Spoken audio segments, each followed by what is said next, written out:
বৈষম্যহীন ন্যায় বিচার ভিত্তিক বাংলাদেশ বিনির্মাণের জন্য আমাদের সবাইকে পুরো জাতিকে ঐক্যবদ্ধ থাকতে হবে। যোদ্ধারা করেছেন এবং যে স্বপ্ন নিয়েই ছাত্র গণ অভ্যুত্থান হয়েছে 2024-এ আমাদের সন্তানরা রক্ত দিয়েছেন, সেরকম একটি সাম্যভিত্তিক বৈষম্যহীন ন্যায় বিচার ভিত্তিক বাংলাদেশ বিনির্মাণের জন্য আমাদের সবাইকে পুরো জাতিকে ঐক্যবদ্ধ থাকতে হবে।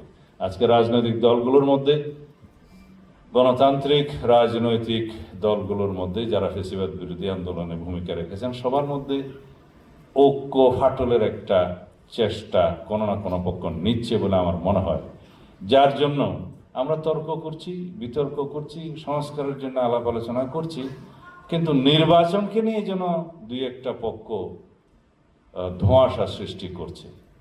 আমি আহ্বান জানাবো, নির্বাচন বাংলাদেশের গণতান্ত্রিক অধিকার এবং ভোটাধিকার প্রয়োগের জন্য এদেশের মানুষ দীর্ঘ 16 বছর সংগ্রাম করেছে, রক্ত দিয়েছে।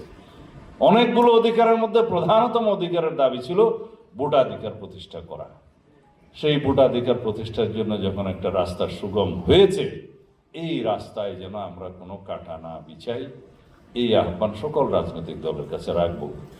কেউ কেউ আজকে কোথাও কোথাও কথা বলতে শুনলাম, কোনো রাজনৈতিক দল যে নির্বাচন কমিশন যে রোড ম্যাপ ঘোষণা করেছে তার মধ্য দিয়ে নাকি একটি সুষ্ঠু নির্বাচন অনুষ্ঠানের পথে বাধা সৃষ্টি হবে, অথবা নির্বাচন ভণ্ডুল করার নাকি একটা পায়তারা হবে।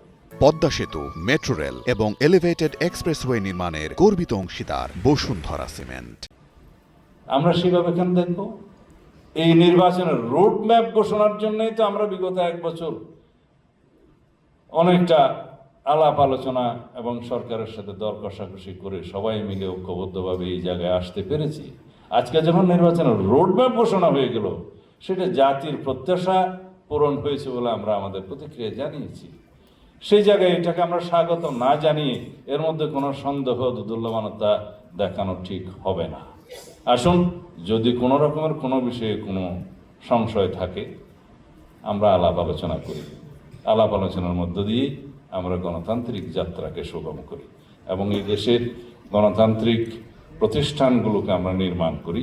সুষ্ঠু নির্বাচনের মধ্য দিয়ে সত্যিকারের জনপ্রতিনিধি নির্বাচন করি এবং একটি শক্তিশালী জবাবদিহিমূলক সংসদ আমরা রচনা করি। তার মধ্য দিয়ে আমরা আজকে যে সমস্ত অধিকারের কথা বললাম, এই অধিকারগুলো তখনই বাস্তবায়ন করা হবে, এই আইনগুলো তখনই বাস্তবায়ন করা, প্রণয়ন করা সম্ভব হবে যদি আমরা গণতান্ত্রিকভাবে সুষ্ঠু একটি গ্রহণযোগ্য এবং সারা পৃথিবীব্যাপী স্বীকৃত একটা নির্বাচন করতে পারব। এবং তার মধ্য দিয়ে ভালো গণতান্ত্রিক চর্চা প্রতিষ্ঠিত হবে এবং ভালো রাজনৈতিক আদর্শ প্রতিষ্ঠা হবে। তার মধ্য দিয়েই অতীতের ফ্যাসিবাদী রাজনৈতিক আদর্শ এবং সংস্কৃতিগুলো প্রত্যাখ্যাত হবে। আমাদের উচিত আমরা এমন গণতান্ত্রিক সংস্কৃতি চালু করব, প্রতিষ্ঠা করব, যার মধ্য দিয়ে অতীতের ফ্যাসিবাদী রাজনৈতিক সংস্কৃতি মানুষ প্রত্যাখ্যান করবে।